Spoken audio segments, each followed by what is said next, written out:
मुझे शर्म आती है इस कानून के ऊपर कि भारत की सुप्रीम कोर्ट ने ये इजाजत दी है कि मर्द की पत्नी अपनी मर्जी से किसी से भी संबंध रखना चाहे तो रख सकती है। पति को तलाक का अधिकार है लेकिन रोक नहीं सकता, ये कानून है। पत्नी जिससे चाहे संबंध बनाए, ये कानून आप लाना चाह रहे हैं। विदेशों की बात कही, मानवर एक कानून विदेश में बनता है और दूसरे दिन वो अफसोस करते हैं कि हमने बड़ी गलती की। इंग्लैंड ने कानून बनाया कि बच्चों को मारना नहीं चाहिए, बच्चों उन्होंने न मारने की बात कही, अब वो वापस कानून को बदल रहे हैं क्योंकि बच्चे बिगड़ गए, बच्चे ज्यादा आवारा हो गए। ऐसे ही लिव इन रिलेशन की बात है, बहुत अहम बात है, आप इजाजत देना चाह रहे हैं, लेकिन मैं आपको बताऊं कि लिव इन रिलेशन क्यों शुरू हुआ फॉरेन के अंदर, इंग्लैंड में, अमेरिका में। इंग्लैंड में कानून लाया गया कि अगर शादी विच्छेद होगी तो लड़की को आधी प्रॉपर्टी दे दी जाएगी। यानी अगर लड़की ने शादी कर ली तो अब अगर किसी वजह से उसमें तलाक होती है तो आधी दौलत वो ले जाएगी। तो मर्दों ने सोचा कि अगर शादी करेंगे तो हमारी दौलत तो ले जाएगी, और वह ये करने लगी, शादी की और आधी दौलत ले ली 4-6 महीने में। फिर दूसरे ने शादी की, फिर अभी यहाँ अखबार में पढ़ रहा था, किसी हिंदू का वाकया था कि एक औरत ने 2-3 शादी का जिक्र है, करोड़ रुपए ले लिया। हम तो लिव इन रिलेशन को नहीं चाहते। भारत हमारा धर्म वाला देश है, हिंदू हो या मुसलमान, हम विवाह निकाह शादी की मान्यता है, अवैध संबंधों की मान्यता भारत में नहीं है। तो मेरा निवेदन है कि विदेशों की नकल न की जाए। हमारे देश की संस्कृतियां हैं, हमारे देश की परंपराएं हैं। अंग्रेजों ने भी जो कानून बनाए थे, अगर मुसलमानों के हित में कोई कानून बनाए थे तो वो मुसलमानों से पूछकर बनाए थे। जहां तक आप सती प्रथा की बात कर रहे थे, वो सारा समाज उसके लिए मुत्तफिक हुआ था। आज भी समाज में बुराइयां हैं, लेकिन समाजी स्तर पर ही ठीक करने की कोशिश की जाएगी। आप बात कर रहे हैं लड़का लड़की को मिराज में बराबर हक, रजिस्ट्रेशन ऑफिस बहुत दूर है।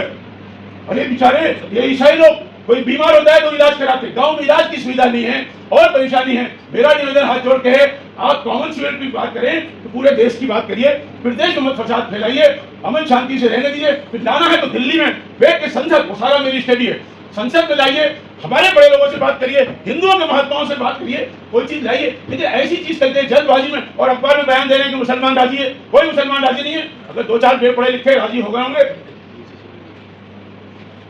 उससे कोई मतलब नहीं।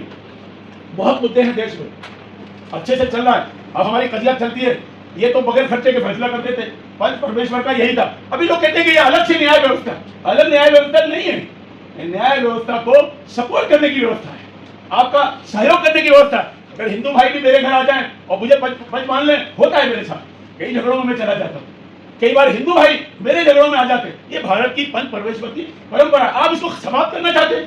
मैं बताऊं आपको, पंडित उद्धव दास जी मेहता, वो यहाँ की 2 हैसियतें हैं। मैं जमीयत उलमा हिंद का जिम्मेदार हूँ, तो जो संस्थाओं को बुलाया गया है वो मीटिंग में भी मैं शरीक रहूँगा अभी जो 4:30 बजे। और क्योंकि मजहबी एक जिम्मेदारी भी है, खादिम हूँ, हमारे शहर काजी साहब तशरीफ रखते हैं, नायब साहब तशरीफ रखते हैं, फादर बैठे हैं, हमारे सब बैठे हैं। बहुत अदब के साथ एक निवेदन करना चाहते हैं। देखिए, कॉमन सिविल कोड और पर्सनल लॉ में फर्क है। कॉमन सिविल कोड और पर्सनल लॉ में बहुत फर्क है। आर्टिकल 44 कॉमन सिविल कोड की बात करता है। मेरा उसमें एक निवेदन है कि भारत में जो जो कानून कॉमन हो सकते थे वो सब बना लिए गए हैं। पर्सनल लॉ एक अलग चीज है, यानी हर मजहब के लोगों का शादी, निकाह, तलाक और मीरास के मामला में फर्क है। अच्छा, रहा सवाल डायरेक्टिव प्रिंसिपल का, तो डायरेक्टिव प्रिंसिपल में तो बहुत सारी बातें हैं, सिर्फ पर्सनल लॉ को खत्म करने की बात क्यों की जा रही है? डायरेक्टिव प्रिंसिपल तो शराबबंदी की बात करता है, बहुत प्रमुखता से करता है, और शराब की दुकानें भोपाल में खोली जा रही है, पूरे प्रदेश में खोली जा रही है, क्योंकि उसमें से पैसा आता है। तो जो चीज पहले हो जानी चाहिए थी वो नहीं की गई, आज तक नहीं की गई। समान कार्य के लिए समान वेतन की बात भी डायरेक्टिव प्रिंसिपल कहता है। जो प्रॉपर्टी है, पैसा है, उसको भी विकेंद्रीकरण की बात करता है, उसमें कोई बात नहीं होती। जो मालदार है वो मालदार से मालदार होते चले जा रहे हैं और गरीब से गरीब होते जा रहे हैं। भौतिक संसाधन की भी बात करता है, माँ और बच्चों के लिए 6 साल के ऊपर से छोटे बच्चों के लिए भी बात करता है। तो मेरा ये निवेदन है कि सारी बातों पे बात करना। भैया पानी लाओ तो जरा सा, मैं सबकी इजाजत से 2-4 बातें गुजारिश करना चाहता हूँ। जो हमारा पर्सनल लॉ है वो कुरान और हदीस से चलता है। असल है उसका कुरान, फिर हदीस और फिक़ह। दे दो शुरू आपत्ति तो मैं ये बात कहूं कि कॉमन सिविल कोड की बात पूरे भारत के लिए लाई जाने वाली बात है। तो ये कंकड़ लिस्ट में है कि प्रदेश कानून बना सकता है, लेकिन बात तो पूरे भारत की जब हो रही है तो अलग अलग स्टेट में क्यों बनाया जा रहा है? उत्तराखंड में अलग, गुजरात में अलग, मध्य प्रदेश में अलग। तो उसकी जो मूल भावना जो आप प्रकट कर रहे हैं कि पूरे देश के लिए कानून बनाया जाएगा, तो कहां हुआ वो? वो तो नहीं हुआ। और उसी में ये बात जो हम सुन रहे हैं, अभी आपका मुसवदा आया नहीं, लेकिन हम सुन रहे हैं क्या, जो यहाँ के आदिवासी लोग हैं उनको अलग रखा जाएगा। तो कैसे होगा ये कि उन्हें कॉमन सिविल कोड। तो मेरा इसी तरह लड़का लड़की की मिराज में आप जायदाद में बराबर का हक देना चाहते हैं। मेरा निवेदन ये है कि सब लोग, हम पशु नहीं कह रहे हैं, कोई कहते हैं हम गाय माता मानकर ये मांग करते हैं कि भारत सरकार पूरे देश में कानून लाए कि गाय बेचने वाले पर सजाए मौत का कानून बनेगा।